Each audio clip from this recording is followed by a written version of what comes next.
చున్నాడు. మునులారా, స్త్రీలకు సౌభాగ్యదాయకమైన వ్రతమునొక దానిని శివుడు పార్వతీదేవికి తెలియజెప్పెను. లోక ఉపకారముకై దానిని మీకు సవిస్తరముగా వివరిస్తున్నాను, శ్రద్ధగా వినవలసిందన్నాడు. పూర్వము శివుడు ఒకనాడు తన భస్మ సింహాసనంపై కూర్చొని ఉండగా ఇంద్రాదితర దిక్పాలకులు నారద మహర్షి స్తుతి స్తోత్రములతో పరమేశ్వరుణ్ణి కీర్తిస్తున్నారు.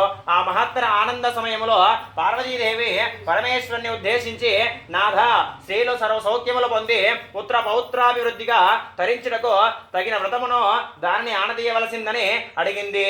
అందుగా త్రినేత్రుడు మిక్కిలి ఆనందించిన వాడై, దేవి, నీవు కోరిన విధంగా స్త్రీలను ఉద్దేశించి ఒక వ్రతము ఉన్నది. అది శ్రీ వరలక్ష్మి వ్రతము. దాని విధి విధానము వివరిస్తున్నాను, విను. శ్రావణ మాసములో పౌర్ణమి రోజుకు ముందు వచ్చి శుక్రవారం నాడు ఈ వ్రతము చేయవలేను. పరమేశ్వరుడు పార్వతీదేవికి చెప్పెను. పార్వతీదేవి, దేవా, ఈ వరలక్ష్మి వ్రతమును అతిదేవత ఎవరు? ఈ వ్రతమును చేయవలసిన విధి విధానాలను తెలియజెప్పమని పార్వతీదేవి పరమేశ్వరుణ్ణి కోరుకుంది. కాత్యాయని, ఈ వరలక్ష్మీ వ్రతమును వివరంగా చెబుతున్నాను, భక్తి శ్రద్ధలతో విను. పూర్వకాలంలో మగధ దేశములో కుండినము అనబడు పట్టణము ఒకటి ఉండేది. ఆ పట్టణము బంగారు కూడ్యములతో రమణీయముగా ఉండేది. ఆ పట్టణములో చారుమతి అనబడు ఒక బ్రాహ్మణ స్త్రీ ఉండేది. ఆమె మిగులు సుగుణవతి, వినయ విధేయతలు, భక్తి గౌరవాలు గల యోగ్యురాలు. ప్రతిరోజు ప్రాతకాలమున నిద్రలేచి భర్త పాదములకు నమస్కరించుకొని ప్రాతకాల కృత్యములు పూర్తి చేసుకొని అత్తమామలను సేవించుకొని మితముగా సంభాషిస్తూ జీవిస్తూ ఉండేది. వరలక్ష్మీదేవి వ్రతానికి అతిదేవత అయిన ఈ వరలక్ష్మీదేవి ఒకనాటి రాత్రి సమయమున చారుమతికి కలలో సాక్షాత్కరించింది. ఓ చారుమతి, నీ యందు అనుగ్రహము కలిగిన దానను, ఈ శ్రావణ పౌర్ణమి నాటికి ముందు వచ్చే శుక్రవారం నాడు నన్ను పూజింపుము. నీవు కోరిన కోరికలు, వరాలను, కానుకలను ఇచ్చేదనని చెప్పి అంతర్ధనమయ్యను. చారుమతి అత్యంత ఆనందమును పొంది, హే జనని, నీ కృపా కటాక్షము వలన కలిగిన వారు ధన్యులు, వారు సంపన్నులుగా విద్వాంసులుగా అయ్యేదరు. ఓ పావని, నా పూర్వజన్మ సుకృతము వలన నీ పాద దర్శనం నాకు కలిగింది అని పరిపరి విధాల వరలక్ష్మీదేవిని స్తుతిస్తుంది. చారుమతి మేల్కొని అదంతా కలగా గుర్తించి తన కలను భర్తకు, అత్తమామలకు తెలియజెప్పింది. వారు మిక్కిలి ఆనందించిన వారి చారుమతిని వరలక్ష్మీ వ్రతము చేయవలసిందని చెప్పారు. ఊరిలోని వనిదలో చారుమతి కళ గురించి విన్నవారే పౌర్ణమి ముందు రాబోయే శ్రావణ శుక్రవారం కోసం ఎదురు చూస్తున్నారు.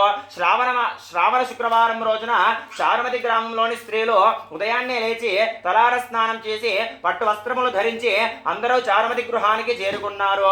ఆమె గృహంలో మండపం ఏర్పరిచి ఆ మండపంపై బియ్యం పోసి పంచపల్లవాలు, రావి, జువ్వి, మర్రి, మామిడి, ఉత్తరేణి మొదలగు పల్లవములచే కలశం ఏర్పాటు చేసి వరలక్ష్మీదేవిని సంకల్ప విధులతో సర్వమంగళమాంగళ్యే శివే సర్వార్థసాధికే శరణ్యే త్రయంబకే దేవి నారాయణీ నమోస్తుతే అని ఆహ్వానించి ప్రతిష్ఠించుకున్నారు. సాధారణమైన స్వర్ణ రజిత తామ్ర మృణ్మయ ముహూర్తులను ప్రతిష్ఠించుకోవచ్చు. అమ్మవారిని షోడశోపచారాలతో పూజించారు. భక్షభోజ్యాలను నివేదించారు. 9 పోగుల తోరమును చేతికి కట్టుకున్నారు. ప్రదక్షిణం నమస్కారం చేశారు. మొదటి ప్రదక్షిణం చేయగానే కాలాందీయలు గల్లు గల్లున మ్రోగాయి. రెండవ ప్రదక్షిణం చేయగానే హస్తములకు నవరత్న ఖచ్చిత కంకణాలు దగద్దగానమయ్యాయి.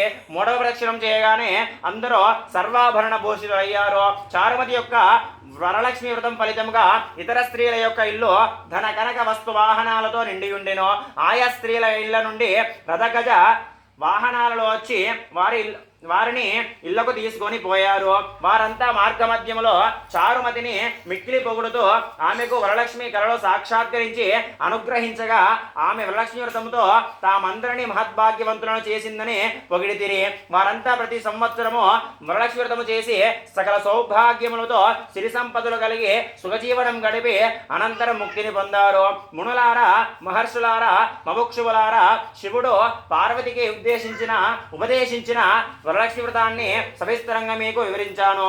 సూత మహర్షి ఈ కథ విన్న, ఈ వ్రతం చేసినప్పుడు చూసిన సకల సౌభాగ్యాలు, సిరి సంపదలు, ఆయురారోగ్యాల శ్రైశ్వర్యములు సిద్ధిస్తాయని ఒక వ్రతకథాధ్యాయం సమాప్త. అందరూ కూడా శ్రీమాత్రి నమః అనుకుంటూ మా లక్ష్యంతో